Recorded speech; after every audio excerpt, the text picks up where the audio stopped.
Pomba os 15 segredos ocultos nos Salmos que despertarão sua libertação. Era uma noite de lua cheia quando Elias, um homem quebrantado pelas batalhas da vida, abriu seu velho livro de Salmos pela enésima vez. As páginas, amareladas pelo tempo, pareciam sussurrar promessas que ele ainda não havia desvendado. Não era a primeira vez que buscava ali um refúgio, mas dessa vez, algo era diferente. Entre os versos que já conhecia de cor, ele começou a perceber camadas escondidas de chaves que não eram apenas palavras, mas portais. O primeiro segredo veio como um relâmpago: o Senhor é o meu pastor, nada me faltará. Salmo 23:1. Elias sempre o havia lido como uma declaração de provisão, mas naquela noite entendeu que a verdadeira falta não era de pão ou ouro, mas de uma alma pastoreada. A libertação começava quando ele parava de se guiar pelas próprias forças e deixava Deus conduzi-lo até mesmo pelos vales escuros, onde a sombra da morte se estendia. Depois, descobriu que os salmos não eram apenas poesias, mas armas. O Senhor é a minha luz e a minha salvação, de quem terei medo? Salmo 27:1. Não era uma pergunta retórica, mas um comando. Ao declarar aquelas palavras em voz alta, Elias sentiu algo se quebrar dentro de si. Correntes de medo que o prendiam há anos se desfizeram como teias ao fogo. A libertação não vinha da ausência de medos, mas da presença de um Deus que os tornava irrelevantes. O terceiro segredo estava escondido nas lágrimas. Puseste as minhas lágrimas no teu odre. Salmo 56:8. Elias nunca havia notado que Deus não apenas via suas lágrimas, mas as guardava. Não como prova de fraqueza, mas como sementes de um milagre. Cada lágrima derramada em oração era um germe de restauração. Foi então que ele entendeu: a dor não era um castigo, mas um convite para que Deus escrevesse uma história maior através dele. Os salmos também revelaram que a adoração é uma estratégia de guerra. Louvai ao Senhor, porque Ele é bom, porque a sua benignidade dura para sempre. Salmo 107:1. Não era um convite passivo, mas uma ordem tática. Elias percebeu que, quando louvava mesmo no meio da tempestade, as muralhas de Jericó em sua vida começavam a tremer. A adoração não mudava Deus, mudava a atmosfera ao seu redor, desalojando os espíritos de derrota que o cercavam. Mas havia um segredo ainda mais profundo: a raiva santa. Até quando, Senhor, me esquecerás para sempre? Salmo 13:1. Elias sempre havia visto essas palavras como desespero, até entender que Davi não estava duvidando de Deus, estava exigindo justiça. Havia uma hora para clamar com fúria sagrada, para sacudir os céus com uma fé que não se contentava com migalhas. Foi quando aprendeu que a libertação muitas vezes vem quando paramos de pedir com timidez e passamos a cobrar o que já nos pertence por direito divino. O sexto segredo estava na memória seletiva. Esqueci-me de comer o meu pão. Salmo 102:4. Não era sobre jejum forçado, mas sobre um coração tão consumido pela presença de Deus que as necessidades terrestres perdiam o sentido. Elias entendeu que a libertação das amarras materiais começava quando a fome por Deus superava qualquer outro desejo. Depois, veio a revelação do silêncio estratégico. Aqui estou, no rolo do livro está escrito de mim. Salmo 47. Não era sobre falar menos, mas sobre ouvir mais. Deus já havia escrito a história de Elias antes mesmo que ele nascesse. A libertação não dependia de suas palavras, mas de sua capacidade de se alinhar ao que já estava decretado. O oitavo segredo era sobre o poder das palavras não ditas. Puseste guardas à minha boca. Salmo 1:4-1-3. Elias percebeu que muitas de suas prisões haviam sido construídas por palavras impulsivas, queixas, murmurações, profecias negativas que ele mesmo havia lançado sobre sua vida. A libertação veio quando aprendeu a calar a língua até que suas palavras estivessem alinhadas com a vontade de Deus. Em seguida, descobriu que a gratidão é uma chave mestra. Darei graças ao Senhor de todo o meu coração. Salmo 9:1. Não era sobre ser grato por tudo, mas em tudo. Quando Elias começou a listar as bênçãos escondidas em meio ao caos, o ar nos pulmões, o sol que ainda nascia, a promessa que não morrera, as cadeias da amargura se partiram. O 10º segredo estava na dança da vitória prematura. Dançarei perante o Senhor. Salmo 30:11. Davi não esperou a batalha acabar para celebrar. Elias entendeu que a fé verdadeira dança antes da vitória, porque já a vê como certa. Foi quando começou a louvar não pelo que via, mas pelo que Deus já havia determinado. Depois, veio a revelação do perdão como arma de guerra. Perdoa a nossa iniquidade. Salmo 51:9. Elias percebeu que o ressentimento era a prisão mais bem disfarçada. Quando solou perdão até para aqueles que nunca pediram, sentiu o peso de décadas se desprender de sua alma. O 12º segredo era sobre o jejum das distrações. A minha alma tem sede de ti. Salmo 63:1. Não era sobre abster-se de comida, mas de tudo que roubava sua atenção de Deus. Elias desligou as telas, silenciou as vozes alheias e, no vazio, ouviu Deus sussurrar: aqui está a sua libertação. Em seguida, entendeu que a obediência é a moeda da libertação. Ensina-me a fazer a tua vontade. Salmo 4:3-10. Não era sobre seguir regras, mas sobre render-se ao caminho que Deus já havia traçado. Cada passo de obediência era um martelo quebrando as correntes. O 14º segredo estava na comunhão noturna.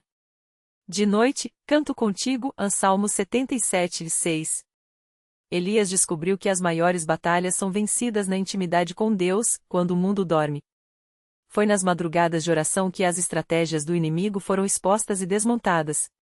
Por fim, o último e mais poderoso segredo, a identidade restaurada.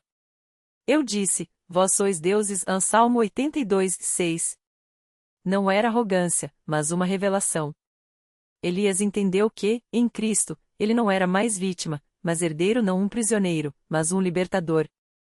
Quando declarou sua verdadeira identidade, as últimas cadeias caíram. Ao fechar o livro, Elias não era mais o mesmo.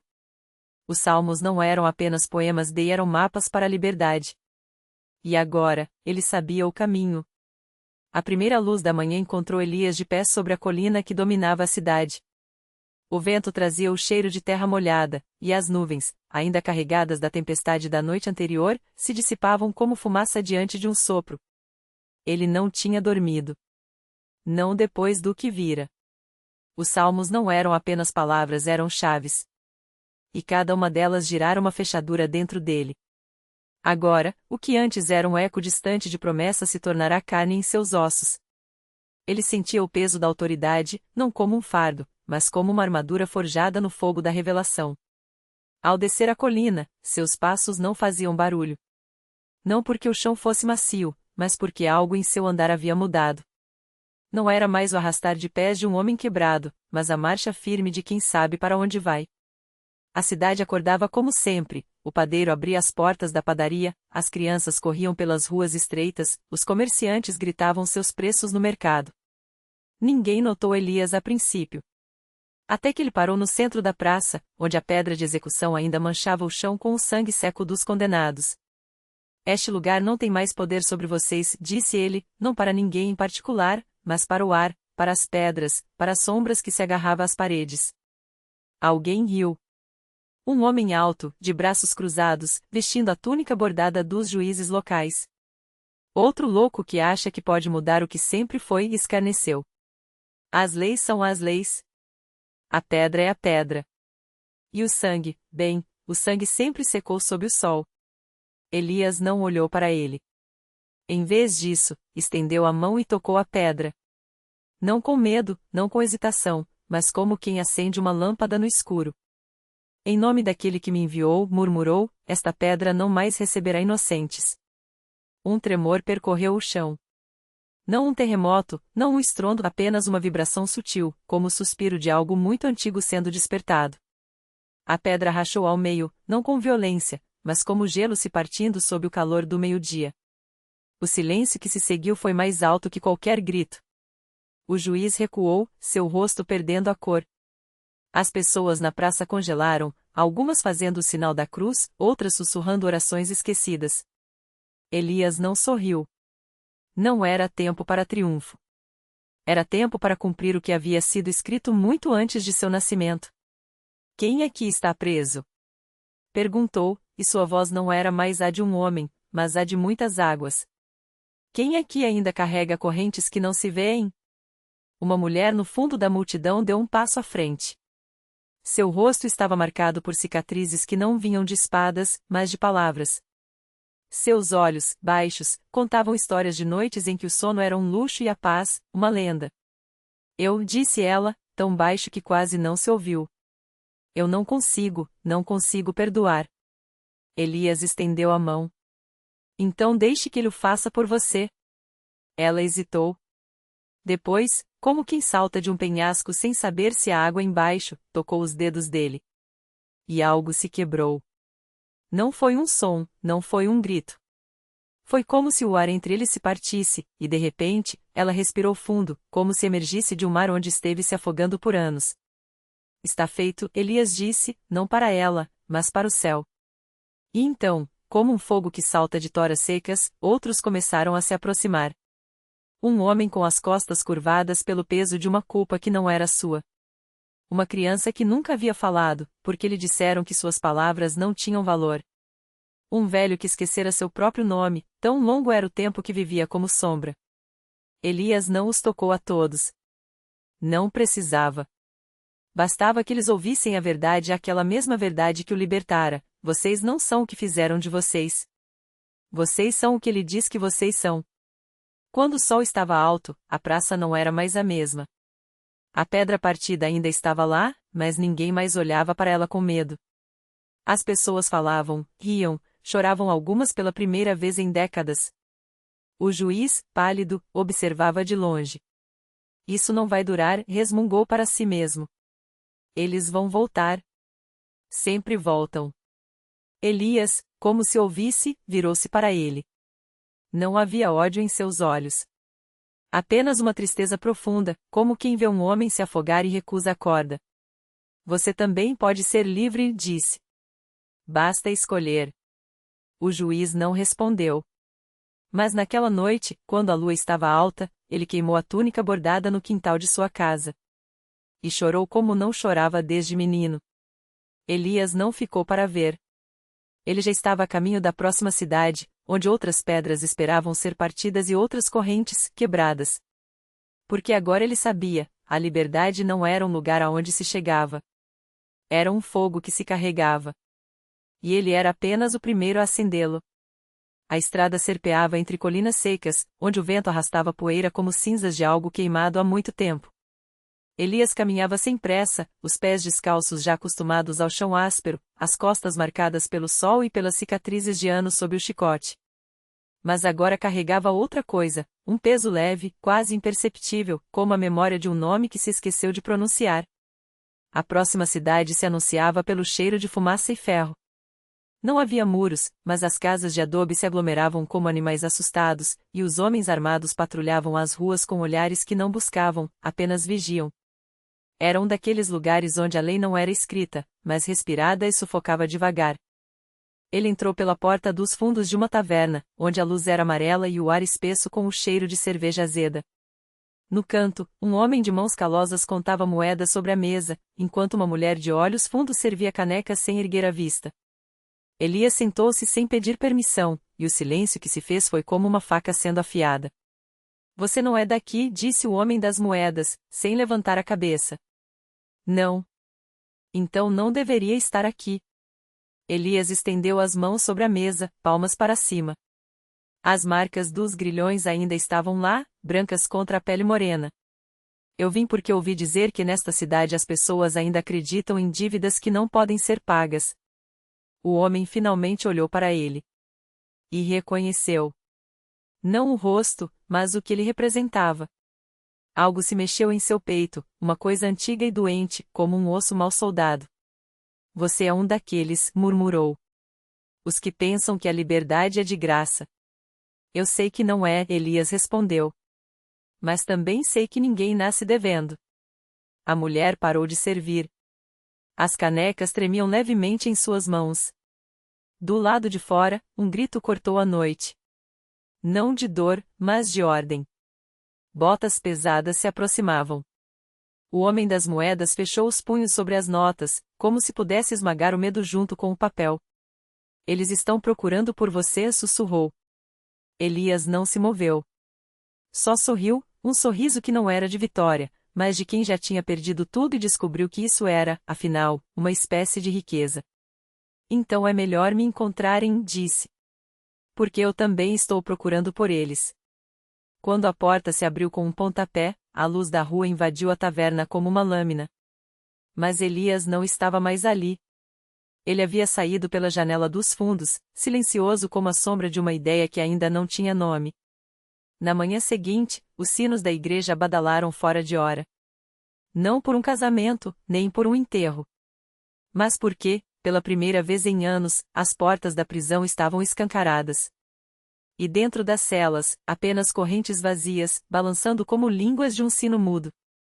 O prefeito, um homem gordo de dedos inchados por anéis, correu até a praça central e encontrou Elias em pé sobre a fonte seca, falando para uma multidão que não ousava respirar alto.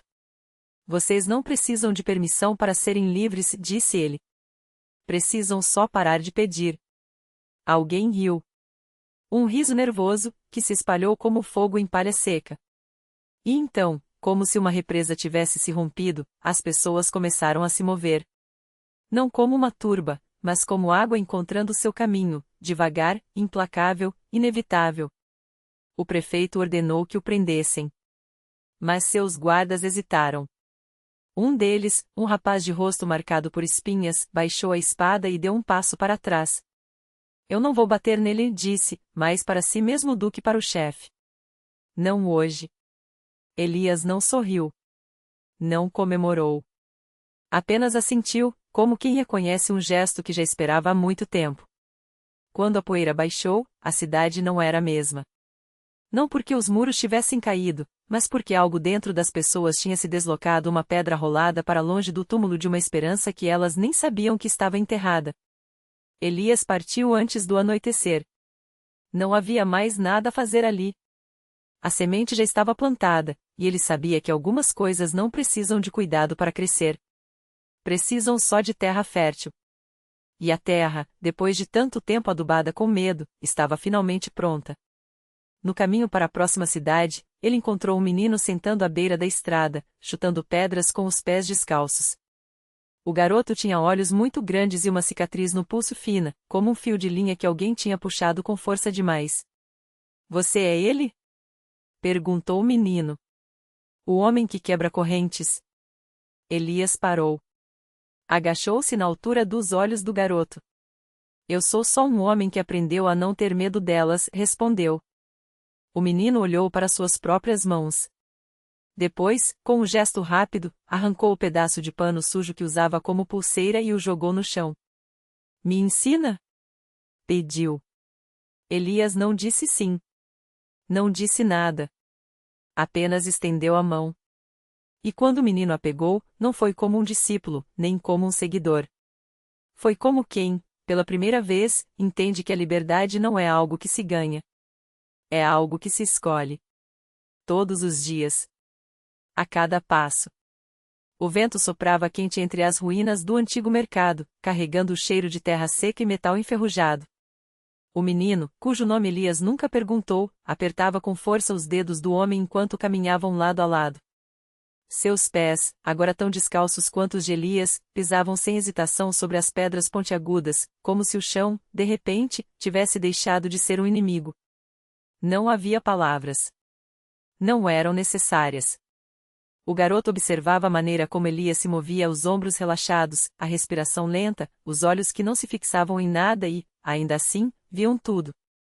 Era como se o mundo fosse um lugar vasto demais para ser aprisionado em grades ou ordens, e eles, os dois, fossem apenas sombras passando por ele sem deixar rastros.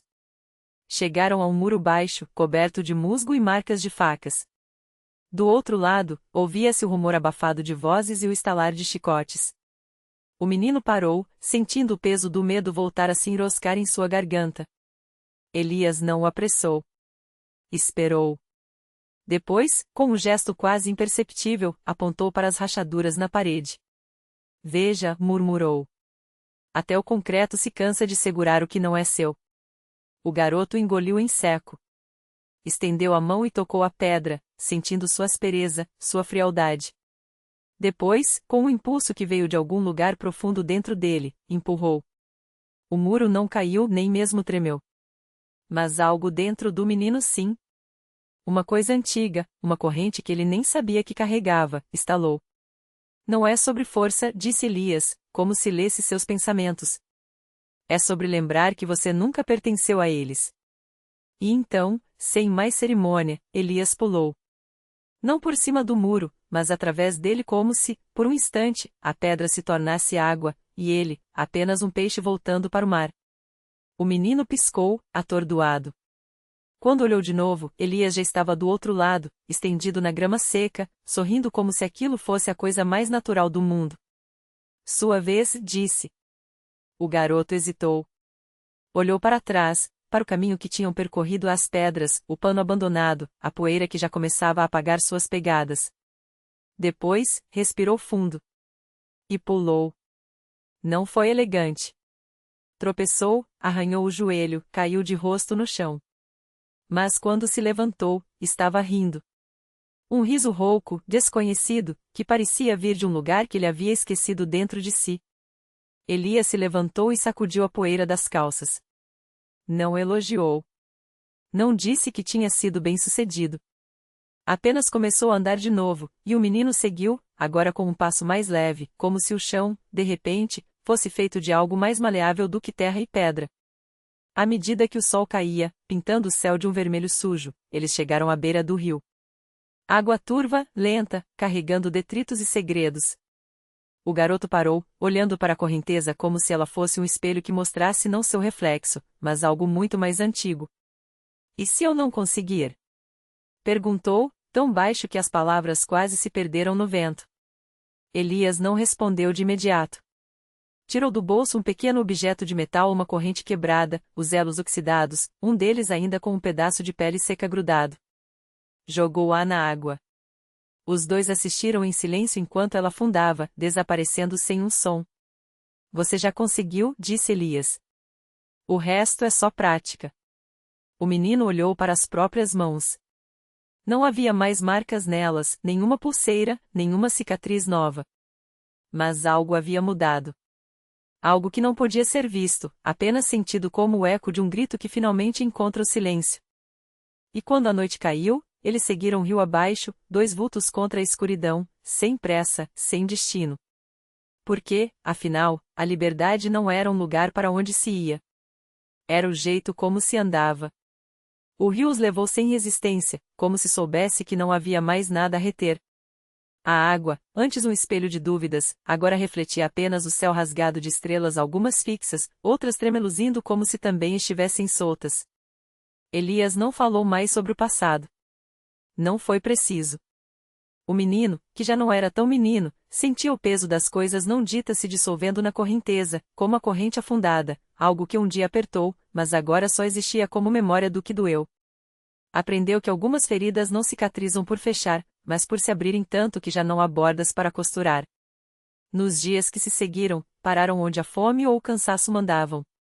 Comiam frutas silvestres, peixes assados em fogueiras rápidas, pão duro comprado com moedas que Elias tirava de um embrulho escondido na bota. Às vezes, dormiam sob tetos de estranhos que não perguntavam, só ofereciam um canto seco e um copo d'água. Outras, deitavam-se na grama, ouvindo o murmúrio do rio como uma canção de ninar sem letras. Até que, numa manhã de neblina, chegaram a um lugar onde a terra se alargava em campos verdes, cortados por um afluente tão claro que parecia feito de vidro. Ali, entre árvores de casca branca, havia uma casa baixa, de paredes descascadas e janelas sem vidro. No quintal, um homem velho consertava uma cerca de madeira.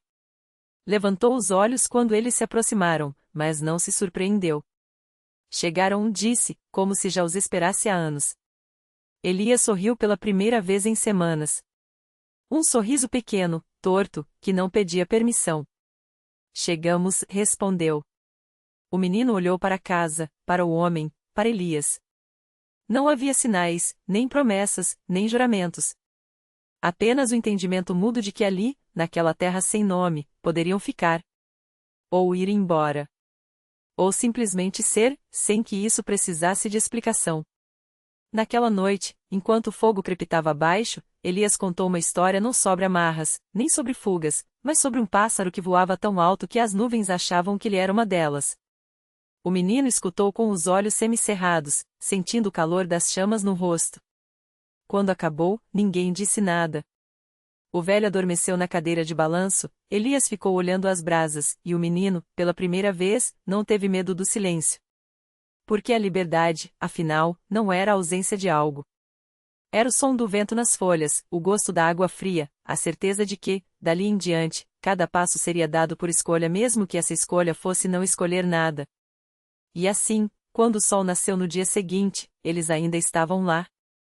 Não por obrigação, não por destino, mas porque, pela primeira vez, o mundo parecia grande o suficiente para caber neles.